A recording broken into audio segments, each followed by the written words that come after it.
Hey, everyone. Tonight, we're stepping into the refined, disciplined, and often merciless world of feudal Japan, a land of samurai bound by rigid codes, where mistakes carried sharp consequences. It's a place of drifting cherry blossoms, haunting poetry, and a daily lifestyle so demanding it will exhaust most of us before noon. Before you settle in, take a moment to like the video and subscribe, but only if you truly enjoy what happens here. And drop a comment telling me where you're watching from and what time it is. I love seeing how far this journey reaches. Now lower the lights, maybe switch on a fan for that gentle background and let's drift together into feudal Japan. In this world, you don't wake up and decide who you'll become. That decision was made long before you were born, by your bloodline, your ancestors, and traditions older than memory. Your place in society isn't guidance. It's a sentence. Born into a samurai family? Congratulations. Your life now revolves around a sword, the bow, and mastering thousands of ways to kneel, bow, and exist correctly in front of your lord. Born a peasant? Then prepare for a lifetime with your feet in the mud. 40 years of farming, and then your children will do the same. There's no resume, no career change, no starting something on the side. You are what you are, samurai, peasant, artisan, or merchant. Once assigned, you remain there. Attempting to rise isn't ambitious. It's criminal. You don't climb the social ladder in feudal Japan. You bow to it. And that's before we even mention the Ada, the untouchables. These are the people who handle death. Butchers, executioners, leather workers. Society depends on them, yet pretends they don't exist. Ghosts with essential jobs. Necessary, invisible, and avoided. Even within the classes, inequality thrives. Take merchants. They have money, right? Sounds respectable. Except in feudal Japan, they're near the bottom. Why? Because earning wealth without physical labor is seen as morally suspect. You're punished for being efficient. Meanwhile, peasants are taxed so aggressively on their rice that giving too much means starvation. Hiding any to survive? That's treason. Heads fall quickly. Samurai carry honor, but live in constant fear. Fear of disrespecting their lord, their ancestors, their clothing, or their blade. One wrong gesture, one poorly timed sneeze, and everything ends. And women? There's no escape there either. No matter the class, your freedom stops where your father's authority begins. Marriage is arranged. Obedience is expected. Education, if granted, is a privilege, not a right. You're born, handed a role, dressed in a costume, and pushed onto society's stage whether you want to perform or not. It's graceful, it's poetic, and it's suffocating before breakfast. You might imagine feudal life as dirty and primitive, but Japan was obsessed with cleanliness, almost spiritually so, which sounds pleasant until winter arrives. Your day begins at a stone basin filled with icy water hauled from a stream or well. No warm bathroom, no towels, no complaints. You wash your face and arms while shivering like you offended your ancestors. Soap? Only for the wealthy, and even then it's made from ash or rice bran and smells like something a monk invented to test your willpower. If you're lucky, there's a bathhouse nearby. It's the heart of hygiene and community, heated by firewood, packed with villagers, and completely devoid of privacy. You bathe beside neighbors, employers, future in-laws, everyone naked, silent, pretending this is normal. You scrub first. Then you soak. Polluting the water is a social crime. If there's no bathhouse, you clean what you can when you can. Teeth are scrubbed with salt or twigs. Nails are trimmed. Clothes are mended and washed regularly. Not for fashion, but because filth is shameful spiritually and socially. For samurai, the standards are even harsher. A lord may inspect you at any moment. Dirty nails are dishonor. Wrinkled robes are disrespect. Smell wrong during a bow, and you may never stand again. Women are expected to smell of cherry blossoms and restraint. Bathing becomes ritual. Skincare is precise. Hairstyles are elaborate and time-consuming. You're expected to work hard and still appear composed and dignified. So yes, feudal Japan was clean, immaculate even, but the cost was freezing water, endless grooming, and the constant awareness that someone somewhere was judging your feet. Now, let's talk about the warrior class. Samurais sound glamorous. Silk robes, gleaming swords, poetic duels beneath falling petals. But that's the fantasy. The reality? Absolute pressure. A samurai's life is ruled by Bushido, the way of the warrior, a code so strict it makes even the dead uneasy. You don't live for yourself. You live for your daimyo. His word is law. His mood is your weather. Your duty is loyalty so complete that a brutal death is preferable to failure. This is feudal Japan, beautiful, disciplined, and utterly unforgiving, lightly enforced. No pressure at all. Disobedience. Dishonor. Failure. Dishonor again. Speak out of turn. Dishonor. Raise your voice a little too much. Dishonor. Glance sideways at the wrong person during a tea ceremony. Yes, dishonor. And dishonor isn't something you apologize for and move past. It's something you're expected to resolve permanently, usually with your own internal organs. That's not poetic exaggeration. That's seppuku, the ritual suicide demanded of disgraced samurai. You kneel, you draw a short blade, and we don't need to continue. You understand the point. This wasn't rare or whispered about in shame. It was formal, respected, sometimes even praised. A final act of dignity. If you fail badly enough, your lord might quietly hand you a blade in a private room and politely imply that tonight is the night. Beyond that, samurai life was relentless training, sword fighting, archery, horseback riding, tactics, calligraphy, poetry, all while maintaining flawless posture and the facial expression of a man who has never experienced happiness, only obligation. Laugh too loudly? Crude. Show fear? Weak. Get emotional? Embarrassing. Your clothing must be exact. Your sword immaculate. Your behavior so restrained it unsettles everyone around you. And if you ever draw your blade in anger without justification, insult someone above you, or lose a duel, you don't just lose status. You lose everything. Being a samurai isn't about glory. It's about quiet control and making it through each day without making a single mistake. You might look impressive in armor, but your one misplaced eyebrow twitch away from complete ruin. So let's say you weren't born into the warrior class. No sword, no poetry, no dramatic end by ritual disembowelment. That's the good news. The bad news? You're a peasant, which means your entire life is dirt, sweat, aching joints, and mandatory rice payments to the government. You wake up at sunrise, not because it's spiritually fulfilling, but because taxes don't collect themselves. Your home is a thatched hut with no doors, no windows, and at least one animal that doesn't respect personal boundaries. Someone's goat has already stepped on your sleeping mat. Breakfast, if fortune smiles, is rice porridge and something pickled several days ago. If luck isn't on your side, it's a determined refusal to acknowledge hunger and a gulp of river water. Then it's off to the rice fields, those tranquil postcard landscapes that are actually muddy endurance trials designed to destroy the human spirit over 12 hours. You plant, you weed, you pray no bandits show up. When night falls, you limp home, only to discover one of your oxen has vanished and the village headman wants a word about your grain shortage. Taxes are relentless. You're not paid in money, you pay with rice. Your family eats whatever remains, which is never much, especially if the harvest was poor, or if your lord's nephew accidentally rode a horse through your crops during training exercises. Want to complain? That's adorable. Complaints earn you lashes, exile, or a sudden promotion to corpse. If you're exceptionally fortunate, you might become a village elder. This means people still ignore you, but now they ask for your opinion first, just before disregarding it completely. And remember, you're legally forbidden from leaving your village without permission.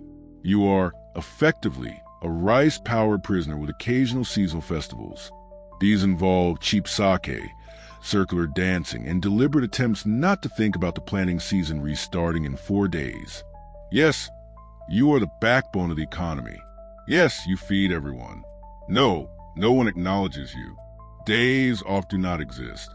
Feudal Japan believes deeply in hard labor, inherited suffering, and keeping expectations aggressively low.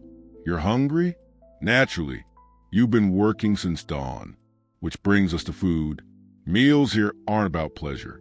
They're about survival, restraint, and not choking on a fishbone in front of relatives. As a peasant, your diet is rice. Morning rice, noon rice, evening rice. If you're lucky, it's actual rice. If not, it's barley dressed up and hoping you won't notice. Occasionally, a turnip. Maybe some pickled radish if the universe is feeling generous. Meat? That's for nobles, or for the one chicken that disappeared after making eye contact. Fish appears sometimes, dried, salted, sharp enough to lodge between your teeth permanently. Soup is usually miso, if you define soup as hot salty water with 2 floating leaves. Flavorful, yes, in the same way seawater is refreshing. Samurai eat better, but only after their lord is guests and anyone else worth impressing.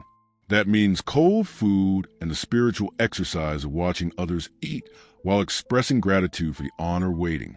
Everything is seasonal, not because it's fashionable, but because refrigeration doesn't exist. If you can grow it yourself, it probably isn't real. Winter is essentially nature suggesting you fast. And if you get sick, medical care is optimistic at best. The standard treatment is lying down and reflecting on your ancestors. You either recover or join them. Food theft is no small offense. Steal a bowl of rice and you won't get a warning. You'll receive a public demonstration explaining why we don't do that. Tea exists, but not how you imagine. The tea ceremony isn't about drinking. It's about posture, silence, and ritual humility. Meals are quiet, reverent, and usually bland, with at least one unidentified crunchy surprise. Complaining is strongly discouraged, unless you want your next meal delivered through unconventional means. So you finish your modest, suspicious soup. Someone nearby says something ridiculous. Maybe your lord mutters a terrible poem. Maybe the village elder misquotes wisdom. Maybe your neighbor insists his cow predicts the weather.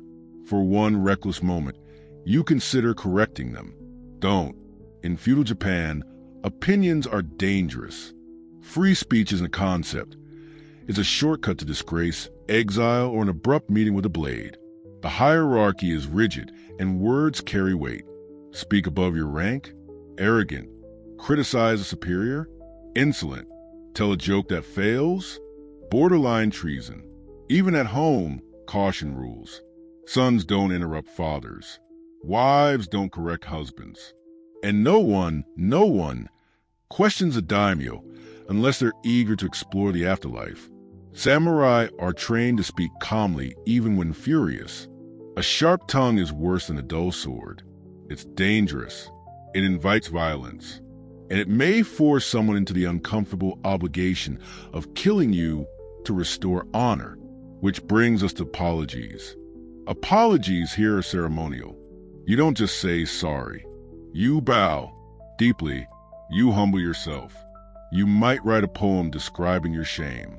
You may send a gift, perhaps a live bird or an ornate comb, while hoping the recipient doesn't still challenge you to a duel. And heaven help you if your tone is slightly off. One misplaced word could be interpreted as sarcasm, defiance, or moral decay. Welcome to feudal Japan, where manners are lethal, silence is survival, and dignity can cost you everything. In feudal Japan, silence is almost always the safest response. Even humor is dangerous territory. Laugh at the wrong moment, and it's disrespect. Laugh with someone important, and it might look like you've forgotten your place, which is how people end up quietly reassigned some freezing province no one ever returns from. So yes, you're technically allowed to speak. In reality, you nod, you smile, and you hope your thoughts never develop the courage to escape your mouth. Because in feudal Japan, loose lips don't just sink ships. They destroy reputations, families, and occasionally entire bloodlines. Clothing works the same way. Fashion isn't about expression. It's about broadcasting exactly where you stand in the social food chain. One glance at your sleeves tells everyone who you are, what you're allowed to do, and whether carrying a sword will result in immediate and violent correction. At the top are the samurai. Layers of silk robes, sometimes armored, always deliberate. Every fold signals status. Every color matters. Deep blues, muted earth tones, the occasional blood red accent. Elegant, threatening, the kind of outfit that quietly says, I have ended lives for smaller mistakes than this. And then there are the swords. The long and short blades worn together aren't just weapons. They're authority made portable. Drawing one in public is a last resort. Wearing them incorrectly is an invitation for a very sharp lesson. Peasants dress for survival. Cotton, browns, grays, dull beige. Not because it's fashionable, but because diet costs money and you're too busy not starving to care. Your clothes announce, yes, I work in mud. No, this wasn't a choice. And yes, these sandals are all I own. Merchants are an odd case. They have money, but not respect. So they dress carefully. Fine materials, muted colors. Wealthy, but not obviously so. Merchant families become experts in looking successful enough to survive, but boring enough to avoid attention from armed men having a slow day. Artisans dress neatly and practically. Durable fabrics. Clean lines. The goal is competence without visibility. Standing out is considered a personality flaw. And women exist in a constant balancing act between grace, obedience, and wearing an entire language of symbolism. Hairstyles are coded. Kimono patterns follow seasons. One wrong color, the wrong festival, and congratulations. You've embarrassed your household and triggered weeks of whispered judgment. What you wear isn't just clothing. It's rank, ritual, and daily survival, judged by society, tradition, and at least one disapproving mother-in-law. Now, if you're imagining romance, moonlit walks beneath cherry blossoms, whispered poetry, forbidden kisses under lantern light, stop. That's theater. In feudal Japan, love is optional. Marriage is not. Marriage isn't about emotion. It's about alliances, land, taxes, and keeping ancestors unashamed. Peasant marriages are arranged by parents and village elders. Compatibility isn't discussed. Physical strength and healthy teeth matter more. For samurai families, the stakes are political. Marriage is strategy, a tool to secure loyalty, land, or settle grudges with a well-timed wedding gift. Happiness is not the objective. Stability is. Love letters might exist, if written in flawless calligraphy, filled with seasonal metaphors, and delivered discreetly by someone who absolutely knows all your secrets. Women have even less agency. A samurai daughter may be married off in her teens, trained in etiquette, calligraphy, needlework, and the advanced discipline of never expressing dissatisfaction. Her duties are clear: bear sons, serve tea, maintain dignity, and never, ever fall in love with the wrong person. Real romance, the dramatic kind, belongs to poetry, stage plays, and ghost stories. If you want a love story in feudal Japan, it usually ends with tragedy and mist. Step outside your assigned relationship, and the consequences are severe. Adultery can mean exile, disgrace, or death, sometimes delivered by your spouse, your lord, or an especially motivated relative. Even samurai concubines don't simplify life. They just multiply quiet disappointment. People did fall in love, secretly, painfully, and always at the worst possible moment. Love wasn't forbidden. It was just dangerously inconvenient. Death, meanwhile, is everywhere. Not an abstract concept, a roommate. You don't plan for retirement. You plan for your exit. For samurai, death is formalized. Lose a battle? Seppuku. Disgrace your honor? Seppuku. Spill sake on the wrong robe? Dramatic pause, seppuku. It's ceremonial, public, precise, like a tea ritual with significantly more blood loss. Peasants don't get dramatic endings. If the harvest fails, you starve. If taxes aren't met, someone makes an example. Drought, plague, bandits, take your pick. Medicine consists of hot tea and optimistic herbal beliefs.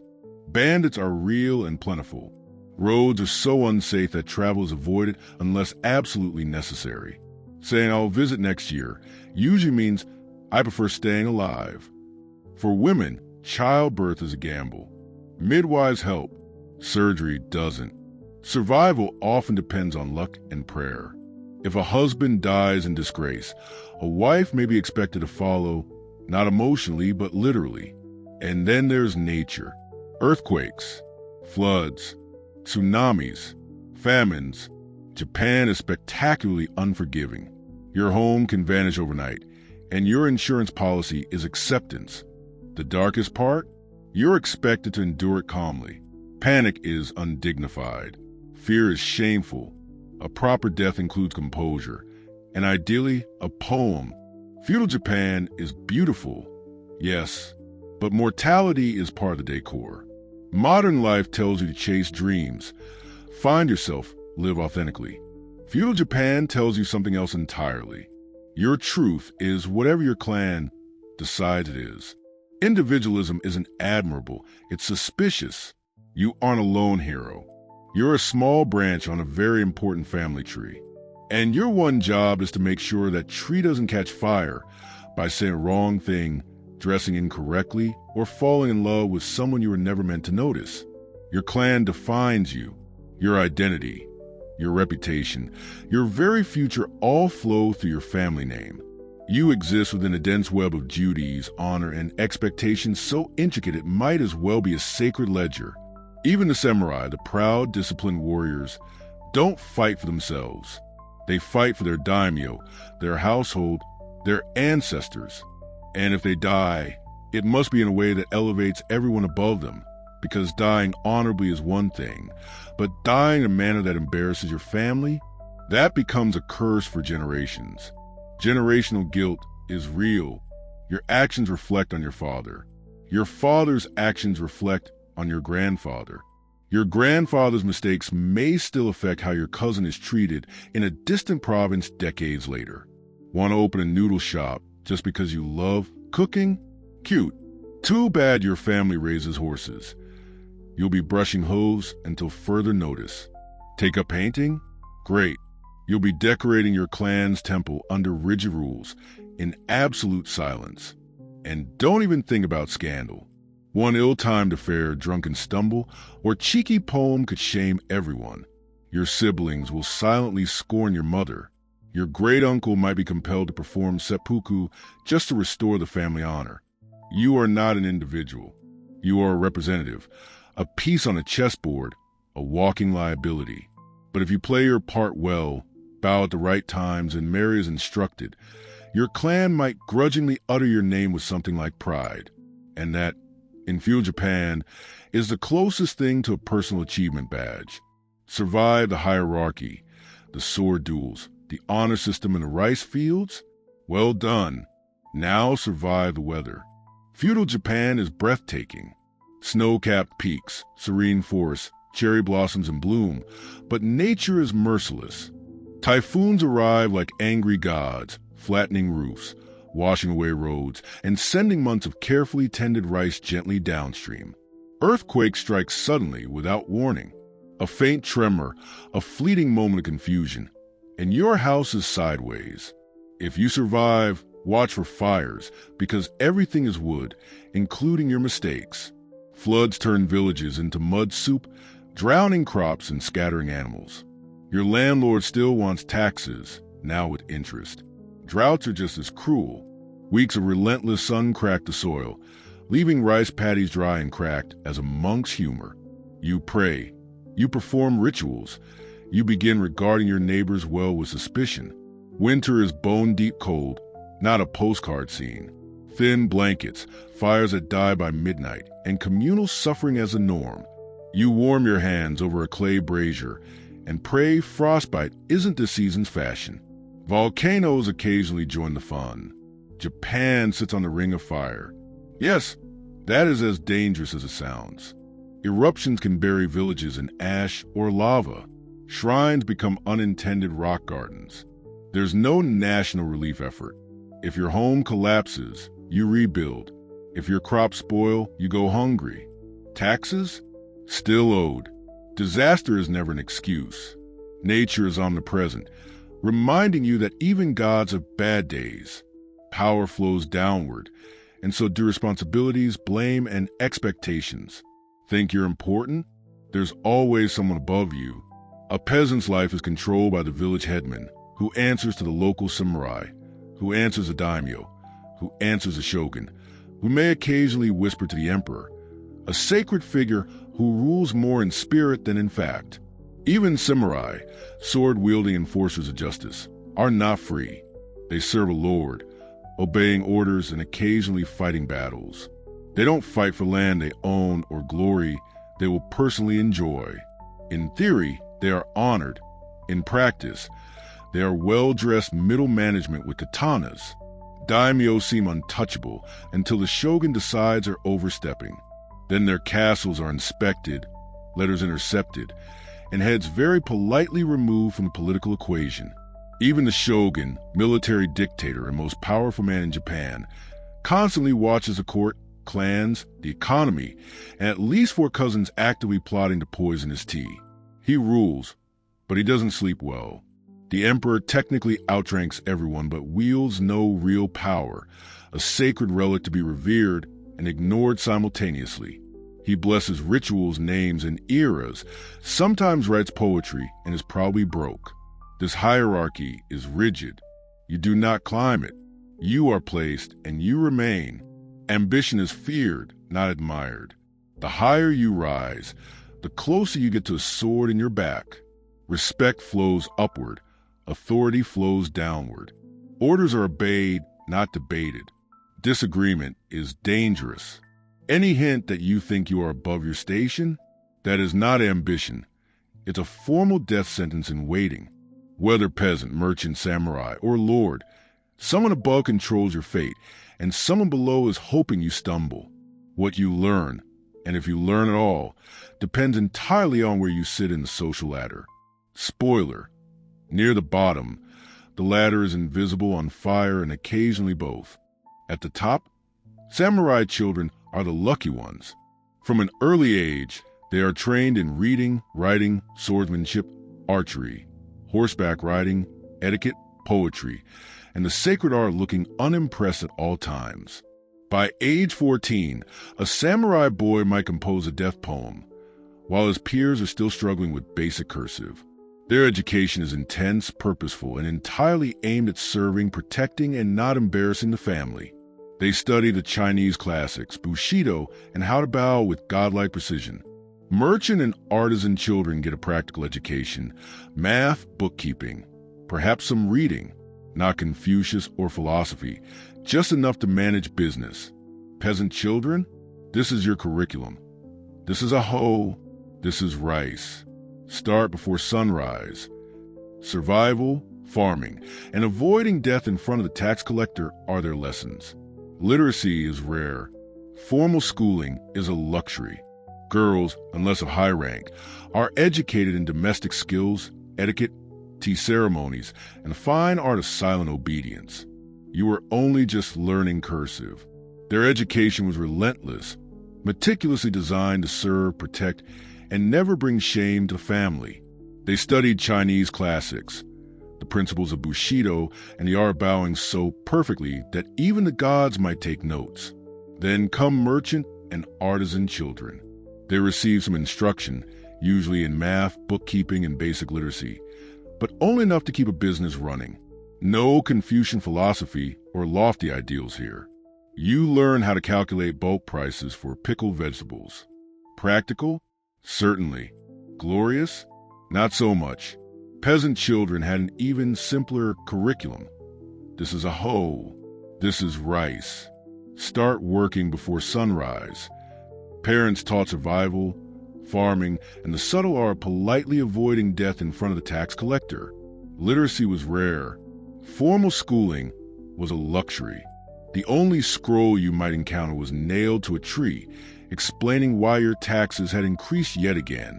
Girls, unless born into high-ranking families, were educated mainly in domestic skills, sewing, etiquette, tea ceremonies, and maintaining silence while managing a household. If fortune smiled upon you, you might learn calligraphy or poetry, but only as long as it didn't distract you from folding laundry with ritualistic precision. Education in feudal Japan was never about self-expression. It was about mastering your role and asking no questions. Learning for pleasure? That would have sent elders fainting into their teacups. Knowledge was power, and power was tightly guarded. Feudal Japan was stunningly aesthetic. From a curve of a folding fan to the placement of a teacup, every object was designed to please the eye and honor your ancestors. But do it wrong and you were judged. Culture wasn't simply art. It was a performance with consequences. Flower arrangements, kimono folds, the placement of utensils, all followed strict codes that had existed longer than your family line. Misplace a single blossom, and suddenly you were village gossip, and not in a flattering way. Take the tea ceremony. It appears calm, quiet, serene, but a minefield. Every movement is choreographed. The guest must sit precisely, turn the cup at exactly the right angle, and express humble gratitude while silently calculating whether their host bowed too early, too late, or with excessive enthusiasm. A mistake could be awkward or a moral failing handed down from a disgraced ancestor. Calligraphy, too, was dangerous. Each brushstroke reflected discipline, character, and spiritual alignment.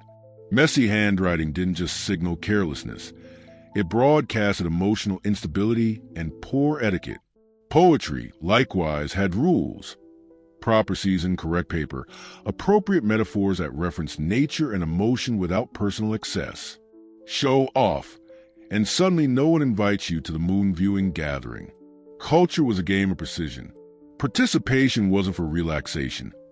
It was proof of composure, refinement, and a paralyzing fear of appearing uncultured. Beauty was earned through discipline. One misaligned bonsai or clumsily folded kimono could bring the wrath of ancestors. Combine this with the rigid hierarchy, the relentless hygiene rituals, the samurai honor code, and endless rice fields. Survival wasn't the goal. Submission, exactitude, and constant obedience were. Every day was a test of posture, loyalty, and the depth of your bow. Failure carried consequences. Public shame, ritual, or death. There were no days off. You weren't yourself. You were your role, your script, and you performed it with lethal precision. Deviation wasn't courage. It was danger. The individual didn't matter. The clan mattered. The lord mattered. The land mattered. Samurai bore centuries of honor and the very real threat of performing seppuku with poetry in hand. Peasants tilled until their spines ached, praying the weather didn't betray them, and that their lord remained merciful. Women moved through life as exercises in grace, silence, and sacrifice. Everyone else remained precisely where they were meant to be. Feudal Japan was breathtaking. Architecture, rituals, poetry, art, all meticulously curated. But beauty came with edges sharp enough to break bones. Respect was absolute. Individuality was swallowed whole. You would fail. Speak out of turn, laugh too loudly, step incorrectly, forget to bow. The desire to change something was itself a threat. Yet, in contrast, history offers glimpses of impossibility. Artemisia of Halicarnassus defied expectations. In a world where women were barely allowed to speak, let alone lead armies, she emerged as a historical anomaly. Seated on her throne, she bore the double burdens of queen and naval commander, plotting campaigns alongside the most powerful men of the ancient world. Her city, Halicarnassus, perched along the southwestern coast of Asia, modern-day Turkey, was technically a Persian vassal, caught in a web of regional power struggles. Artemisia did not inherit her power passively. She seized it.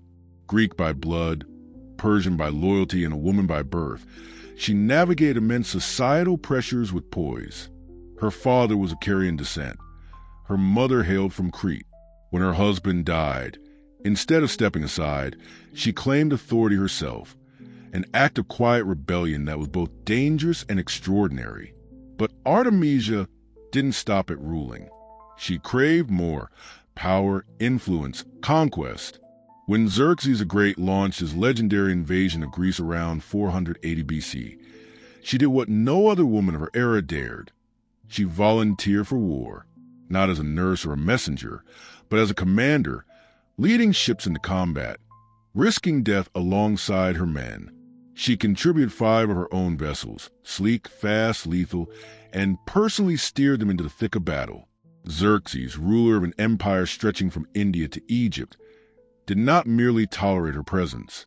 He listened. He valued her counsel. Bold? Absolutely. Foolish? Some would say yes. A Greek fighting for Persia. Treason. A woman commanding ships. Unthinkable. Yet Artemisia moved with purpose. She wasn't motivated by blind loyalty to empire or bloodline. She played the game of survival, influence, and strategy, and she played it better than most men around her. In a world dominated by men with swords, Artemisia did not ask permission. She built her fleet, sailed into history, and ensured that anyone who tried to stop her by siding with Xerxes had no choice but to follow her lead. She effectively declared war on her own people, the Greeks, a bold and controversial choice that raised eyebrows before single or hit the water. Her actions drew not mere whispers of betrayal. They were a personal affront to Greece. She was branded a traitor, a queen in finery turned mercenary, a woman who would exchange her heritage for a seat at the Persian king's table. Yet Artemisia seemed undaunted. She doubled down, commanded her fleet as if she belonged at Xerxes' high council. And in many ways, she did. Xerxes, famed for surrounding himself with brutal generals and sycophants, encountered in Artemisia something rare: candid, piercing honesty. She told him not what he wanted, but what he needed to hear. In councils filled with decorated warlords and satraps with mud-streaked boots, she spoke clearly, strategically, and with striking accuracy. Her advice was sharp, tactical, and often warned of dangers others were too proud to voice. Before the Battle of Salamis, she cautioned Xerxes against engaging the Greeks in the narrow straits. Their superior maneuverability and intimate knowledge of the waters would nullify Persia's numerical advantage. But Xerxes, intoxicated by confidence and flattery, ignored her. That decision would haunt him, even among his Persian commanders. Artemisia's presence was disruptive. Many resented her authority. She was not only a woman, but a Greek woman who dared speak truth to power and command her own ships with precision. She was no figurehead. She was a warrior and strategist, and that unnerved many seasoned, mustachioed generals accustomed to unquestioned dominance. Meanwhile, in Greece, her name spread like wildfire. Herodotus, also from Halicarnassus, recorded her deeds with a mixture of awe and incredulity, often in tones reserved for mythical creatures. To some, she was Medusa in armor. To others, a brilliant mind daring to think like and surpass any man. Artemisia was many things: loyalist, strategist, traitor, visionary. Above all, she understood one fundamental truth.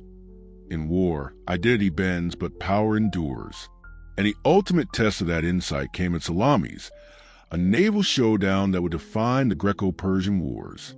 The Persian fleet, massive and overconfident, faced a far smaller Greek navy, expertly positioned in the narrow straits near Athens.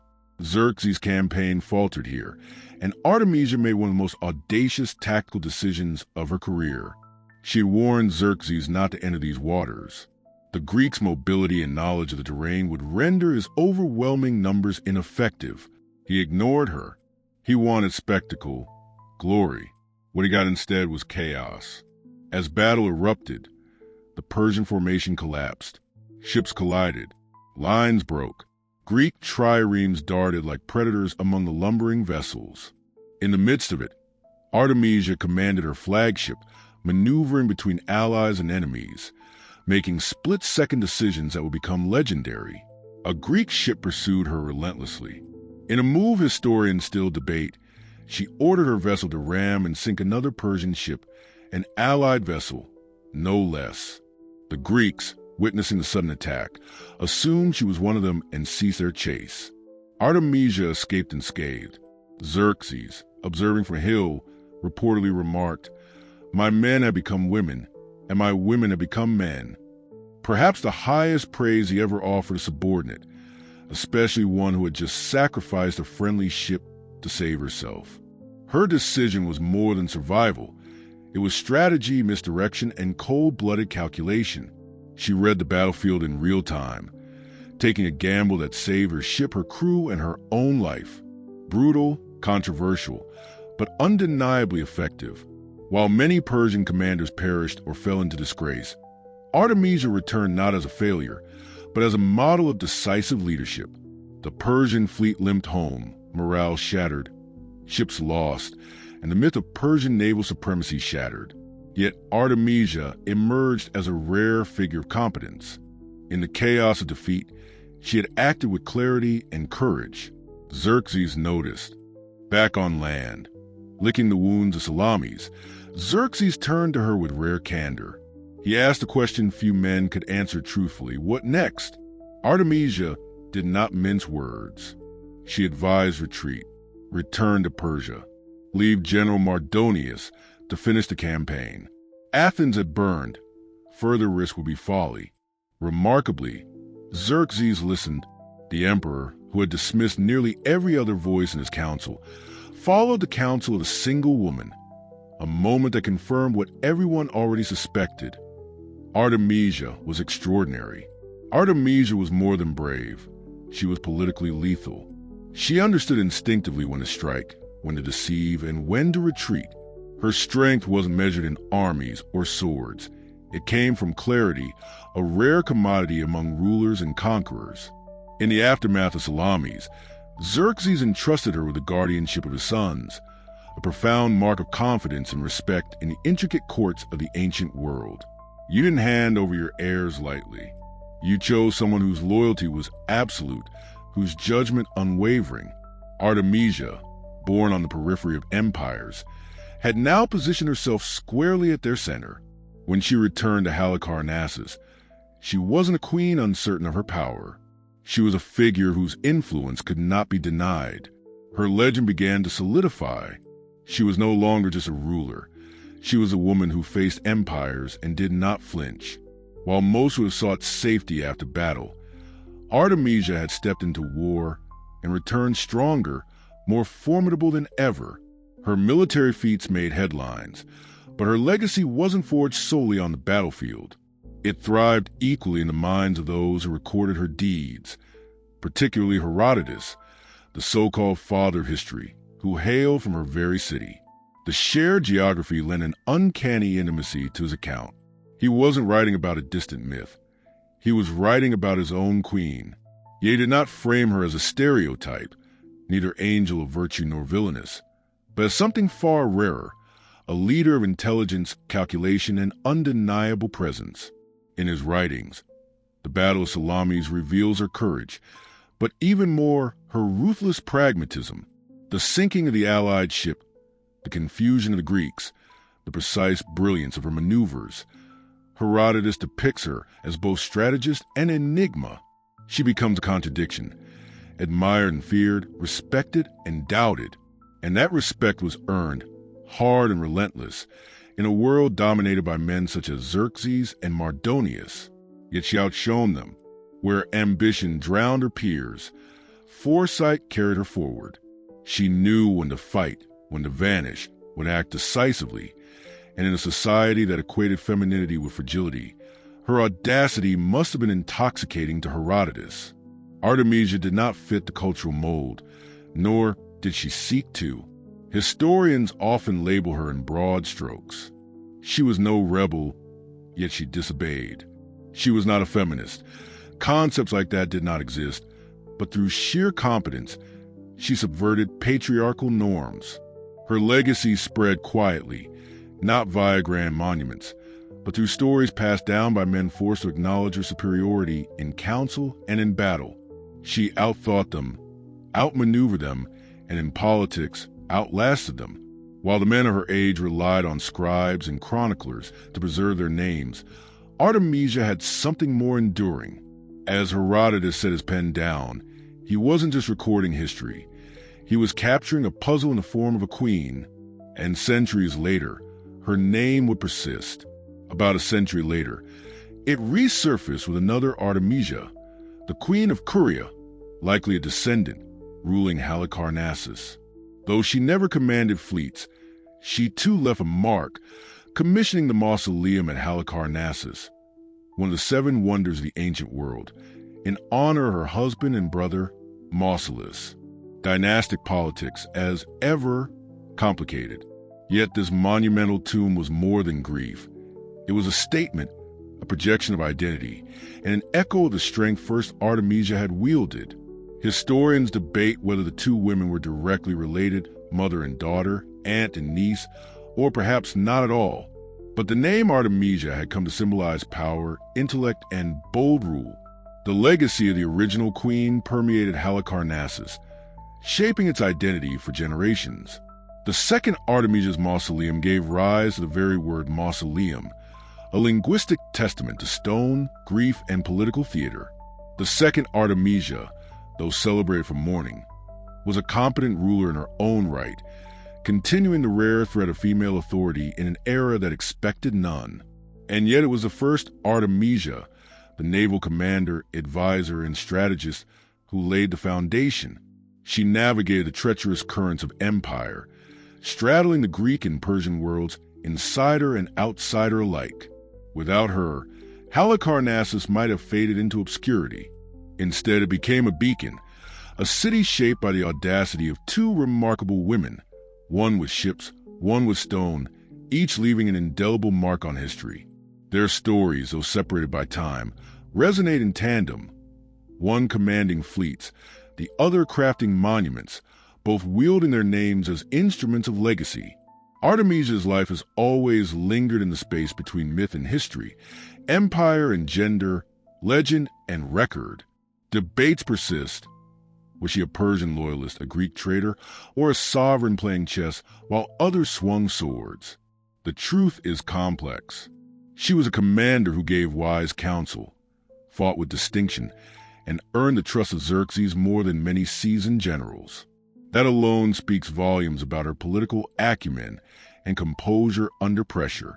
To the Greeks, she could be a hero or a villain. To the Persians, a loyalist. In reality, she was both and neither, bending the rigid lines of war and identity, proving that power, above all, is what endures. In the modern lens, historians and readers still wrestle with what Artemisia represents. A proto-feminist icon, decades before feminism existed? Perhaps. A masterful, shrewd ruler in a world built to exclude her? Absolutely. Her story continues to captivate, not because she fit the conventional mold of queens, but because she shattered it entirely. In naval histories, she remains a rare example of a woman commanding warships in antiquity.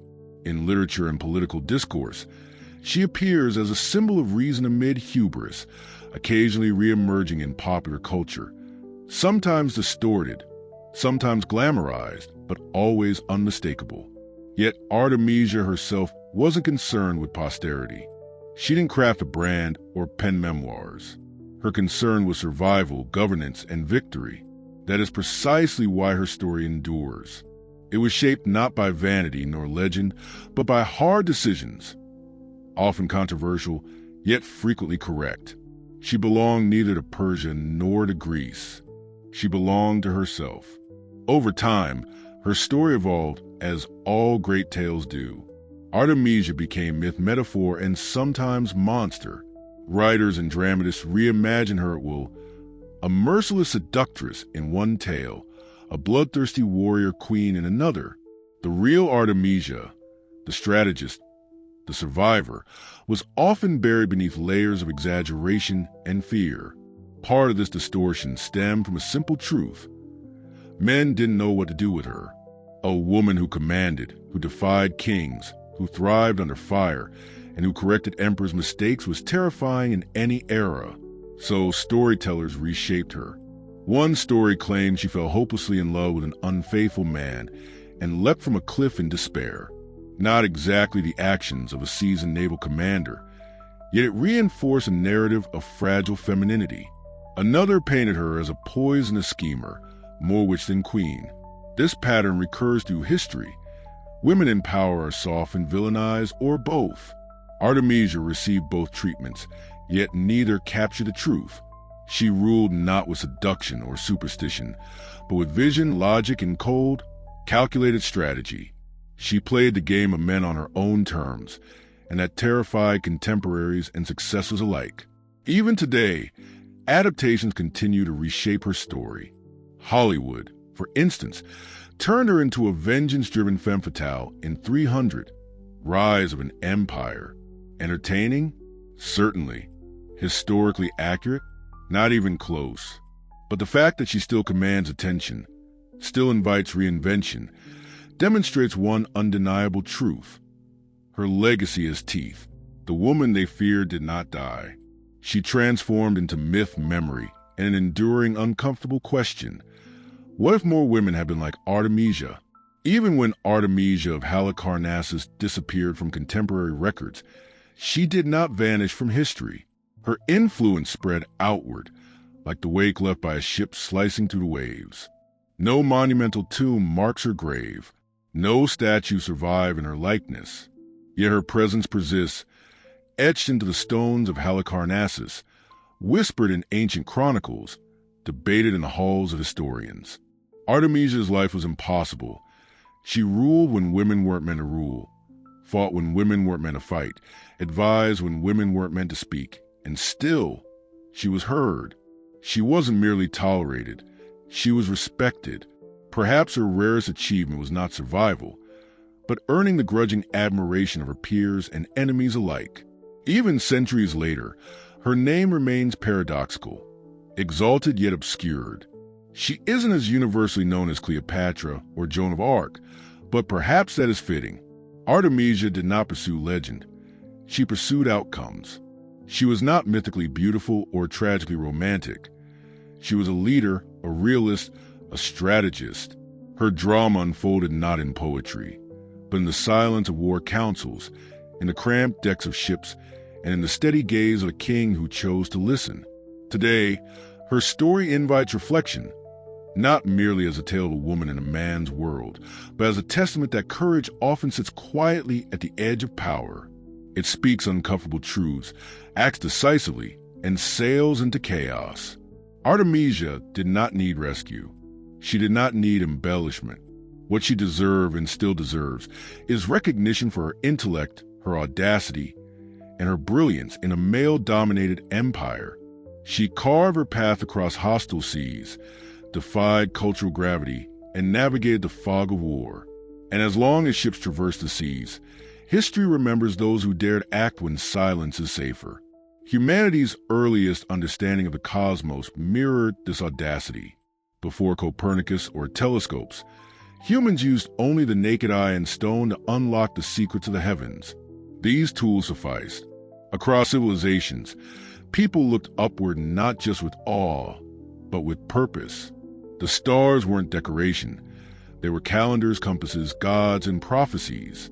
This necessity gave birth to astronomy, long before it had a formal name. It was practical. Farmers needed to plant at the right time. Sailors needed to navigate open waters. Priests needed to perform rituals in precise, celestial alignment. Astronomers, often priests, mathematicians, or kings, held immense responsibility.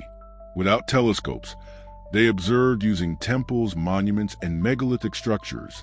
Stonehenge in England, for example, was as much an astronomical tool as a religious site. Across the world, sacred architecture served celestial functions. The pyramids of Mesoamerica weren't mere tombs. They were observatories aligned with solstices and equinoxes. The great temple of Amun-Ra at Karnak in Egypt was oriented, so the sun would rise perfectly between its pylons on the summer solstice. Sacred design and astronomical purpose were inseparable, a testament to human ingenuity long before technology could measure the heavens. At Chichen Itza, The Maya constructed El Castillo, a pyramid famously designed to cast a shadow of a serpent slithering down its staircase during the spring and autumn equinoxes. In India, monumental stone instruments like the Jantar Mantar enabled astronomers to track celestial positions with astonishing accuracy. These feats were deliberate, not accidental. They were carefully measured, data-driven achievements of cosmic engineering. And these innovations were far from isolated. From the Andes to the Nile, from Babylon to Beijing, humans built with the stars in mind. They etched stone with starlight, charting planetary movements, eclipses, and even retrograde motion, relying solely on patience, careful observation, and a profound understanding of cosmic order. The sky was more than a backdrop. It was a tool, a guide, and a framework embedded into the very foundations of their cities. Long before telescopes existed, civilizations were already recording the heavens in stone, with astonishing precision in the sun-baked floodplains of ancient Mesopotamia. The Sumerians were among the first to see not just stars, but structure. Around 3000 BCE, they moved beyond storytelling and began organizing life around the heavens. To the Sumerians, the sky was a cosmic timetable, and their task was to interpret it correctly. These early observers laid the foundation for what we now call celestial mechanics. They noted the regular motions of the sun, moon, and planets, recognizing patterns rather than chaos. The sky was a clock. This understanding allowed them to create one of the earliest known calendars, dividing the year according to lunar cycles. It was imperfect, but remarkably effective for guiding agriculture and ritual. They also gave us the sexagesimal system, a base 60 counting method that still underpins how we measure minutes, seconds, and degrees today. When you see a clock with 60 minutes or a circle with 360 degrees, you are echoing a 5,000-year-old mathematical tradition. Though they lacked telescopes, the Sumerians built step towers and platforms to observe the heavens. From these heights, priest astronomers meticulously recorded celestial events on clay tablets, the rising of Venus, lunar eclipses, and the return of star clusters after months below the horizon. These learned ones served as both scientists and spiritual guides, blending observation with divination. The Sumerians' work evolved into the more systematic astronomy of the Babylonians. By 1800 BCE, Babylonian scholars were not merely watching skies. They were predicting them. Eclipses, planetary conjunctions, and retrograde motion were calculated and logged with remarkable precision. Using mathematics to supercharge Sumerian observation, they documented star positions and planetary paths on clay tablets. Texts such as the Enuma, Anu, and Lil are among the earliest known astronomical records. These tablets weren't bedtime stories. They were raw, rigorous data. Venus' appearance, the duration of her brightness, solar and lunar eclipses, all recorded with astonishing consistency. Babylonian astronomers could even forecast lunar eclipses using the Saros cycle, a period of roughly 18 years after which eclipses repeat. They didn't fully understand the underlying mechanics, but they knew the patterns were reliable. Astronomy and divination were intertwined. Predicting celestial events conferred both spiritual and political authority. While the Greeks are often credited with inventing the zodiac, the Babylonians had already divided the sky into 12 equal sections anchored to constellations, a system that formed the basis of the zodiac signs still in use today. What set the Babylonians apart was their mathematical daring. They didn't rely on geometry, like later Greek astronomers. They used arithmetic to track planetary motion and retrograde paths. The universe became a ledger of repeating cycles, a cosmic machine to be calculated and understood. Their astronomers were early scientists, hunched over clay tablets in dimly lit rooms, decoding the rhythms of the cosmos through observation and calculation. While the Babylonians predicted eclipses, the Egyptians integrated astronomy into the very framework of their civilization. For them, the stars were survival. Central to their calendar was Sirius, the brightest star in the night sky. Each year, its reappearance just before the annual flooding of the Nile, the helical rising of Sirius, marked a critical agricultural event. Missing the celestial cue could spell famine. To align their society with the heavens, Egyptians devised a 365-day solar calendar, 12 30-day months plus 5 festival days, remarkably close to our modern calendar, long before Julius Caesar implemented his reforms. Their temples were aligned with the sun, moon, and stars with incredible precision, allowing priests to track celestial cycles and guide agriculture, rituals, and society itself. The Temple of Karnak, for example, was aligned so that at the summer solstice, the sun would rise directly along its central axis. Other temples were positioned to coincide with the rising and setting of stars considered sacred. And then there were the pyramids. The Great Pyramid of Giza, built around 2560 BCE, was oriented almost perfectly to the cardinal points. Some of its shafts may have been aimed at specific stars, possibly Orion and Sirius, suggesting profound celestial link between the heavens and the pharaoh's journey into the afterlife. This wasn't merely mortuary architecture. It was cosmology in stone. Egyptian priests often doubled as astronomers, observing the skies not just for ritual timing, but for omens, divine messages, and guidance from the gods. Astronomy, religion, and governance were inseparably intertwined. To govern Egypt effectively meant understanding the heavens. Remarkably, without telescopes or even lenses, they devised systems for measuring time, orienting monumental structures, and anticipating natural phenomena, all through careful observation and precision. The Egyptians didn't study the sky for curiosity or entertainment. They read it as a clock of the divine, its rhythms echoing across time and space. Meanwhile, far across the oceans, long before Europeans reached the Americas, the Maya were constructing one of the most sophisticated astronomical systems ever devised. Without metal tools, wheels, or telescopes, they charted the movements of the sun, moon, planets, and stars with precision that still astonishes modern scholars. For the Maya, astronomy was not a scholarly luxury. It was society's backbone. Rulers were considered intermediaries between the cosmos and humanity, and every major political or religious event was timed to align with celestial cycles. Eclipses, solstices, equinoxes, and the motions of Venus were not merely noted. They dictated warfare, agriculture, and religious ceremonies. One of their most remarkable achievements was tracking Venus. They observed its disappearance and reappearance in a repeating 584-day cycle, integrating this rhythm into their calendar and ritual warfare. The Dresden Codex, one of the few surviving pre-Columbian manuscripts, contains an incredibly precise Venus table that tracks the planet's movements across centuries with an error of less than a single day. The Maya didn't stop there. They developed a sophisticated long-count calendar capable of measuring dates across thousands of years. They calculated the solar year to be approximately 365.242 days, astonishingly close to the modern value. Multiple calendars ran concurrently. The 260-day ritual calendar, the 365-day solar calendar, and the long count for historical chronology. Observatories like El Caracol at Chichen Itza incorporated precise architectural alignments, allowing priests to track the sun and Venus. Temple staircases and shadow effects were carefully timed to equinoxes, such as a famous serpent shadow that descends the steps of El Castillo during spring and autumn. The Maya weren't merely observing the heavens.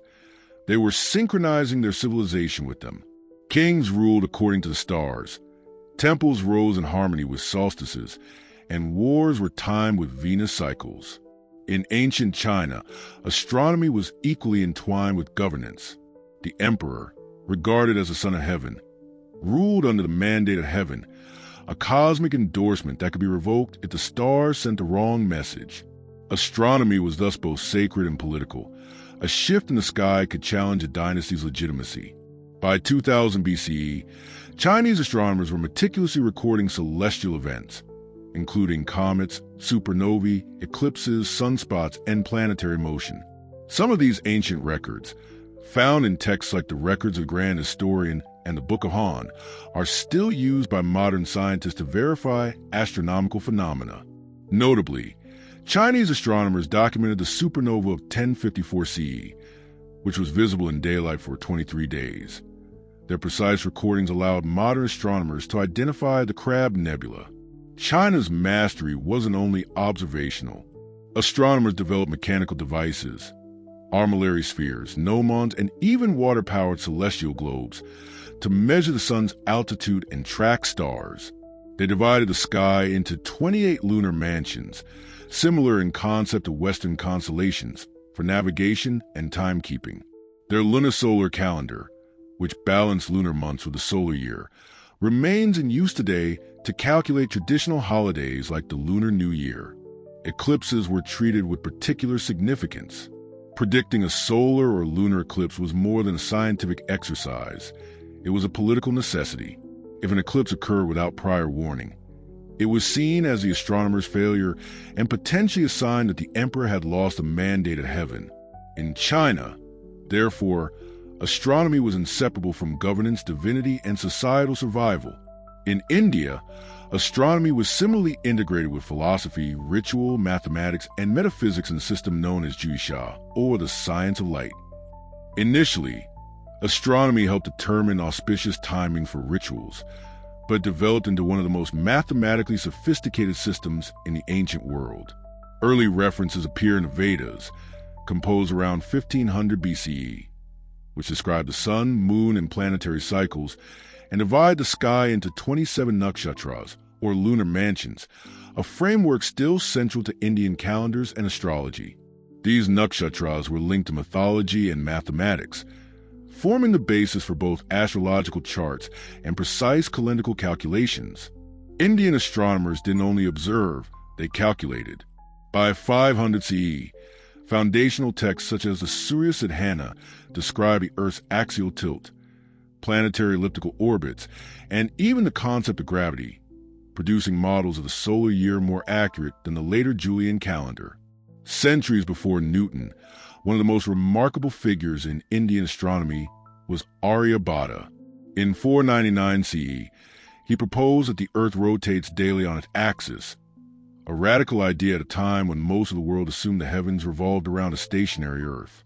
Aryabhata also calculated the length of the solar year at 365.358 days, astonishingly close to the modern value, and developed advanced trigonometric methods to support astronomical calculations. Indian astronomers created detailed sign tables, worked with decimal notation, and used gnomons, shadow instruments, and armillary spheres to measure angles and altitudes. Observatories were often aligned to solstices, equinoxes, and planetary conjunctions. Beyond technical skill, Indian astronomy carried a profound elegance. The cosmos was not a mere machine, but a cycle, a continuous dance of time and space. The aim was not mastery over nature, but harmony with it. In the Indian worldview, understanding the heavens was also a path to understanding oneself. Planets did not just move across the sky. They traced the geometry of the spirit. Other civilizations looked upward for guidance, survival, or ritual. The ancient Greeks looked up and asked questions. Why do stars move? Why do planets wander? Can these motions be explained by reason? Greek astronomy represented a turning point in humanity's relationship with the sky. Where other cultures saw signs and patterns, the Greeks sought laws. They were theorists as well as observers, applying mathematics, geometry, and philosophy to decode the cosmos. In Miletus, thinkers first suggested that celestial phenomena had natural causes.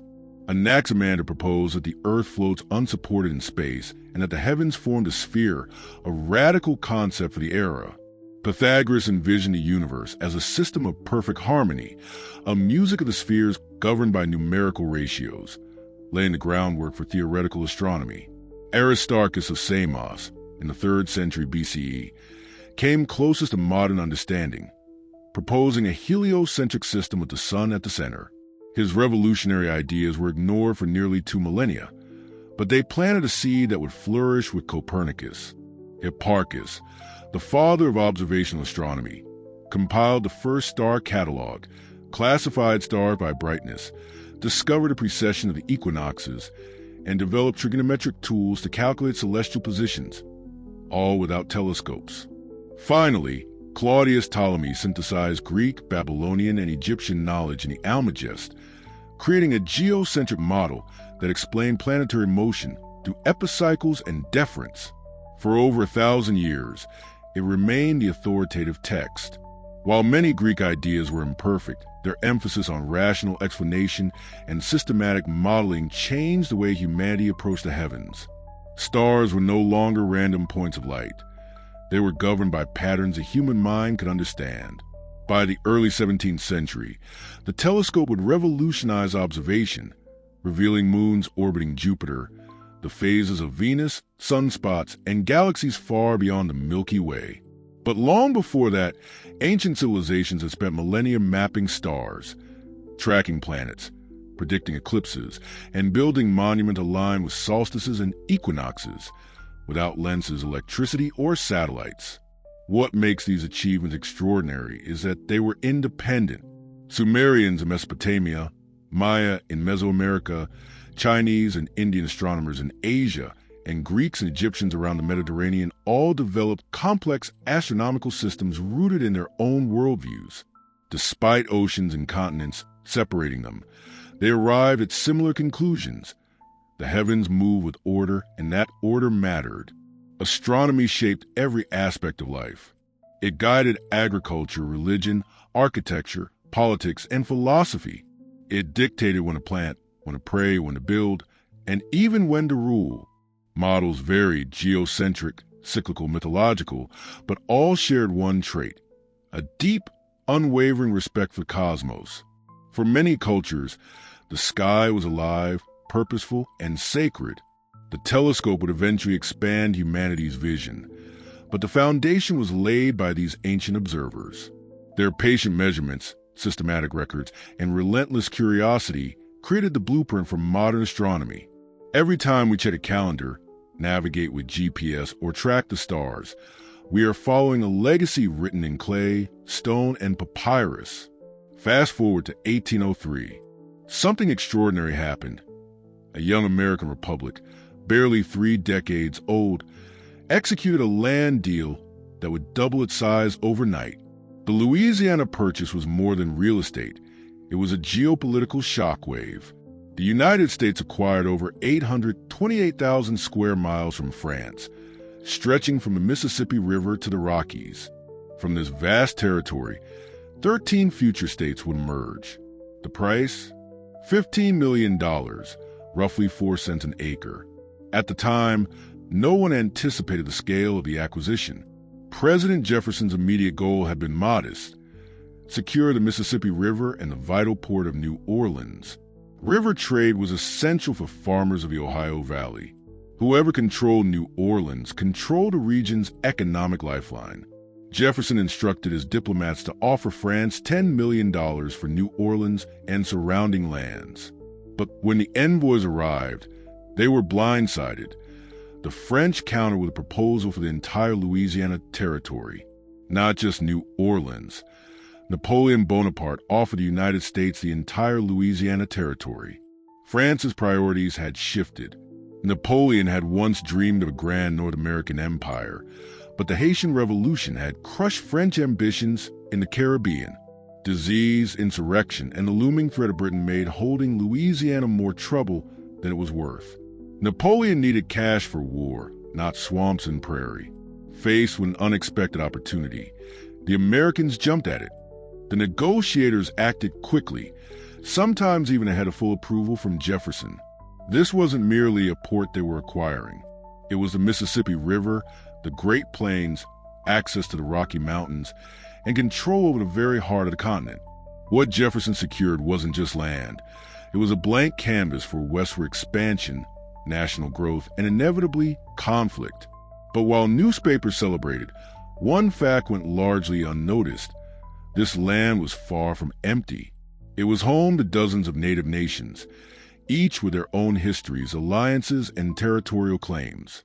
A treaty signed in Paris would not just redraw maps. It would alter lives across a continent. At the center of it all was one man wearing a crown and juggling crises: Napoleon Bonaparte. In 1803, the French emperor was stretched thin, battling across Europe and the Caribbean while his treasury drained. In a move that shocked nearly everyone involved, he offered to sell a third of North America to the very country he had once sought to contain. Just a few years earlier, France had reclaimed Louisiana from Spain under the Treaty of St. Ildefonso. Napoleon had envisioned Louisiana as a supply source for his Caribbean colonies, particularly Haiti, the crown jewel of France's sugar empire. But that vision collapsed in flames and fever. The Haitian Revolution, led by formerly enslaved leaders like Toussaint Louverture, had erupted into a full-scale rebellion. France sent tens of thousands of troops, most of whom perished not only in combat, but from yellow fever. Napoleon lost his best generals, his army, and his chance to hold the richest sugar colony in the world. With Saint-Domingue slipping away, Louisiana lost its strategic value. Worse, it became indefensible. Britain was gearing up for another war against France, and Napoleon feared Louisiana could be seized by force. In typical fashion, he acted decisively. On April 11, 1803, he stunned American envoys Robert Livingston and James Monroe by offering all of Louisiana, not just New Orleans, for $15 million. Napoleon's reasoning was simple. By selling the territory, he bolstered the United States enough to challenge Britain, weaken France's own logistical burden, and gained immediate funds for European wars. Selling Louisiana wasn't surrender. It was strategy. In one bold stroke, Napoleon abandoned his American ambitions and reshaped the future of a nation he scarcely respected. What was merely an imperial afterthought for France became the launch pad for America's westward expansion and the beginning of the erosion of native sovereignty across the continent. Jefferson had long envisioned an agrarian republic. Independent farmers living on their own land, united by liberty and civic virtue. The Louisiana Purchase could have been his dream, but it came with a constitutional dilemma. Jefferson was a strict constructionist, believing the federal government could only exercise powers explicitly granted by the Constitution. Nowhere did the Constitution authorize buying foreign territory, let alone a landmass twice the size of the existing United States. Jefferson hesitated. The offer was nearly too good to pass up. $15 million for land stretching from the Mississippi to the Rockies, but doing so required bending his own principles. Privately, Jefferson considered proposing a constitutional amendment to approve the purchase. But time was short. Napoleon could withdraw the offer, and Britain might move to claim the territory. In an ironic twist, Jefferson embraced implied powers, the very principle he had long criticized Alexander Hamilton for supporting. He justified the purchase as a treaty, which the Constitution did allow the president to make with Senate approval. The Senate ratified the deal in October 1803 with overwhelming support. Jefferson, though uneasy, defended the purchase as essential for the survival and security of the Republic. The strict constructionist had become the architect of the largest peaceful land acquisition in American history. Critics called him a hypocrite. Jefferson considered it a necessary compromise, stretching the Constitution to preserve the nation rather than jeopardize it. The precedent was profound. The federal government could acquire land by treaty, even without explicit constitutional authorization. This principle would be invoked repeatedly as the United States expanded westward, often into territories already inhabited by others. The Louisiana Purchase had been signed, sealed, and ratified, but the scope of what had been acquired was barely understood. The land was immense, largely unmapped, with untamed rivers, mountains, wildlife, and people. To explore and understand it, Jefferson commissioned an expedition that would become legendary. The Corps of Discovery, led by Meriwether Lewis and William Clark. Their mission was ambitious. They were to chart the new territory, establish trade with native nations, catalog natural resources, and, most importantly, find a water route to Pacific, a northwest passage that would revolutionize trade. While the passage proved illusory, the expedition transformed Americans' understanding of the continent. Setting out from St. Louis in May 1804, with a team of over 30 men, Lewis and Clark navigated rivers and wilderness that had never been seen by American settlers. Their journey would forever change the nation's perception of its new lands, opening the way for settlement commerce and the complex interactions, sometimes peaceful, often violent, with native peoples. Along the journey, Lewis and Clark cataloged over 100 previously unknown animal species and identified 178 plants. They charted rivers, sketched mountain ranges, and kept painstaking journals full of scientific and ethnographic detail. But they were far from alone. One of the most vital members of the expedition was Sacagawea, a young Shoshone woman traveling with her French-Canadian husband to Saint-Charbonneau. She was more than a translator. She was a symbol of peace. Her presence, especially with an infant in tow, signaled to the native nations they encountered that the core discovery was not a war party. Her knowledge of terrain, languages, and diplomacy helped the expedition navigate dangerous passages and form crucial alliances. Over the course of more than 2 years, the expedition covered more than 8,000 miles, by boat, horseback, and on foot. They reached the Pacific Ocean in November 1805, constructed a winter fort, and returned eastward in 1806. While they never discovered a Northwest Passage, the expedition returned with something arguably more valuable, an unprecedented record of the land, its resources, and its peoples. Jefferson had bought a mystery, and Lewis and Clark began to make it tangible. Their findings inspired settlers and policymakers alike, but also foreshadowed the immense pressures and upheavals that would follow for native nations. For American leaders, the Louisiana Purchase represented limitless opportunity, a vast, unclaimed expanse ripe for settlement and development. But for the indigenous nations who had lived there for generations, it was anything but unclaimed. The land was already home to more than 50 sovereign nations, each with its own language, governance, and territory. From the Osage and Sioux to the Cheyenne, Comanche, and Mandan, these communities had cultivated trade networks and alliances long before a European flag was planted. In the eyes of Jefferson and later U.S. officials, the Louisiana Territory was a canvas to be reshaped. Native nations were not consulted, not informed, and certainly not compensated. Overnight, sovereign peoples became subjects of an expanding republic. Jefferson believed that Native Americans could either assimilate into American society or relocate peacefully, but if necessary by force. In private correspondence, he acknowledged that westward expansion would inevitably push indigenous people further from their ancestral lands, or worse. This philosophy foreshadowed what would later be called removal. The Lewis and Clark expeditions' reports of fertile land, abundant resources, and navigable rivers intensified U.S. pressure on native nations. Treaties were negotiated, often under duress or deception, and enforced with military might when compliance failed. Disease, displacement, and systematic pressure further eroded indigenous autonomy. The Louisiana Purchase marked the beginning of a new era of U.S. expansion, an era that would later be described as manifest destiny. The sale provided a legal and moral framework for continental expansion, but at a devastating cost to the peoples who had already lived there for centuries. Maps were redrawn, boundaries erased, and settlers poured in not to trade, but to claim. While hailed as a triumph of diplomacy and vision, the Purchase carried a hidden human toll. Expansion brought conflict, displacement, and cultural loss. Settlers moved into the territory in search of farmland, freedom, and opportunity, encountering native nations whose lives and societies were disrupted. The federal government built forts, roads, and administrative outposts to assert authority, further entrenching control over the land. This collision of visions, one seeing the land property to exploit, the other as a shared living landscape, inevitably led to confrontation. Skirmishes escalated into wars. Treaties were signed and broken, and the frontier gradually shifted westward, propelled by rifles, railroads, and relentless ambition.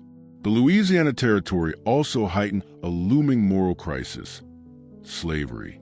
Southern leaders viewed the new lands as ideal for plantations, where cotton, sugar, and other crops could flourish using enslaved labor. Questions about the expansion of slavery into the territory would reverberate through Congress for decades, culminating in compromises, sectional tension, and eventually civil war. The Purchase also brought environmental consequences.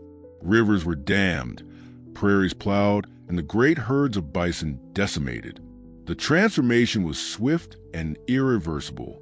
A landscape shaped by fire, seasonal cycles, and indigenous stewardship became a patchwork of farms, fences, and industrial extraction. By acquiring the land, the United States inherited both its opportunity and its burdens, a legacy still visible today in debates over land rights, tribal sovereignty, and reparations. Once the Louisiana Purchase was finalized, a pressing question emerged. How could such an enormous territory be governed? The land stretched across what would become 15 modern U.S. states. From Louisiana to Montana, the Dakotas to Colorado. In 1803, it remained largely unmapped wilderness, teeming with rivers, mountains, and competing claims. The first step was surveying, mapping borders, rivers, mountains, and eventually property lines. Expeditions like Lewis and Clark's, along with journeys led by Zebulon Pike and others, laid the groundwork. Cartographers, land speculators, and military engineers followed, translating the wilderness into maps that would eventually inform county lines, state borders, and reservations. What had been a fluid and interconnected indigenous world was now carved into rectangles and grids. Congress established laws to organize the territory, first as military districts and later as organized territories with federally appointed governors.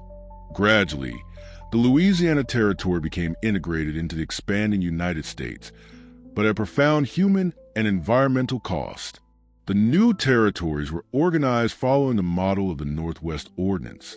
Once a region had sufficient settlers, it could petition for statehood. But not all boundaries were drawn with fairness or logic. Take Missouri, admitted as the first state carved from the Louisiana Purchase in 1821. Its desire to permit slavery ignited a national storm. The Missouri Compromise drew an invisible line across the territory. Slavery allowed to the South, prohibited to the North, a division that would haunt American politics for decades as each new state threatened the balance between free and slave states. Meanwhile, settlers poured into the Louisiana Territory, often ahead of formal legal structures. They claimed land through preemption, squatting, and federally sponsored land grants. Native nations, even those with long-established treaties, suddenly found their homelands reclassified, first as U.S. territory, then as vacant land, and finally as someone else's farm. As maps filled in, they simultaneously erased. Indigenous trails disappeared. Seasonal migration routes vanished, and place names honoring Native presence were replaced with Jefferson City, Baton Rouge, and Fort Pierre. Borders were more than lines. They became instruments of control, designed to divide, claim, sell, and govern lands that had never belonged to any president, state, or empire. The Louisiana Purchase reshaped more than geography. It redefined American identity in a single stroke of diplomacy. The United States went from a coastal republic clinging to the Atlantic to a continental power stretching into the unknown. It marked the first great leap toward what would later be called manifest destiny, setting the tone for a century of expansion, conquest, and reinvention. Politically, it established a precedent that the federal government could acquire territory through treaty, even in the absence of explicit constitutional authority. That principle would be repeated with Florida, Texas, Oregon, Alaska, and Hawaii. The U.S. became not merely a nation, but a collector of land, always looking westward.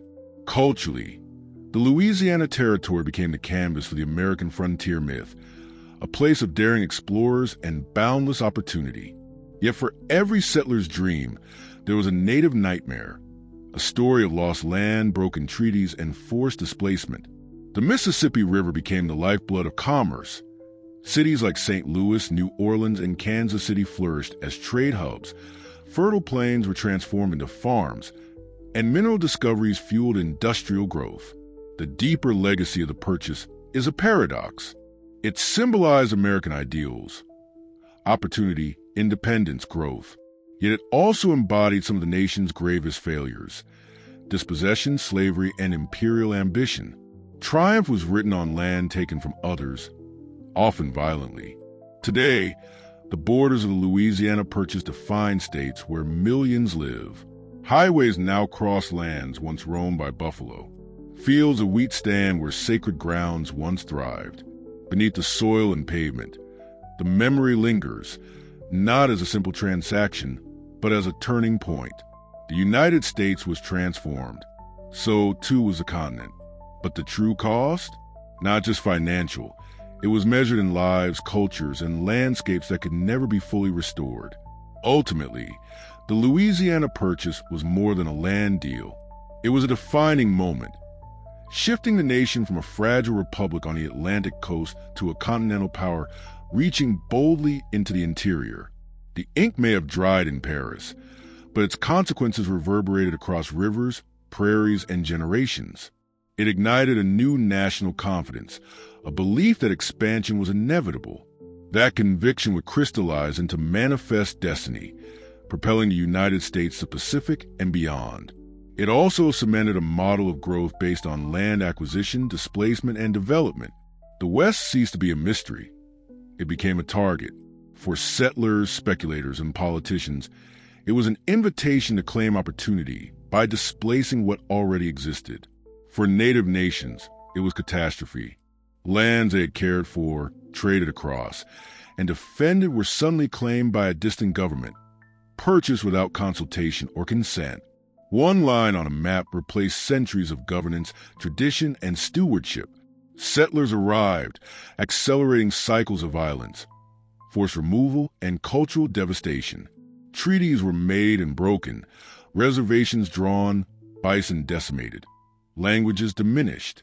By the time the frontier settled, native presence had been largely confined, silenced, or erased, though never entirely extinguished. Yet the Louisiana Purchase's legacy endures. Cities, commerce, and infrastructure that emerged from it shaped the modern United States. Rivers became lifelines. Natural resources fueled industrial growth.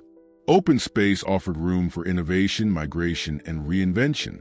But the shadow remains. The Purchase stands as both a diplomatic triumph and a blueprint for displacement. It is a story of ambition and grief, of triumph and amnesia. It made the United States what it is, but at a cost that continues to echo today. How does a nation honor a land it never truly asked for and can never fully restore? The Louisiana Purchase was more than a deal. It was a turning point in American history, a collision of opportunity and consequence.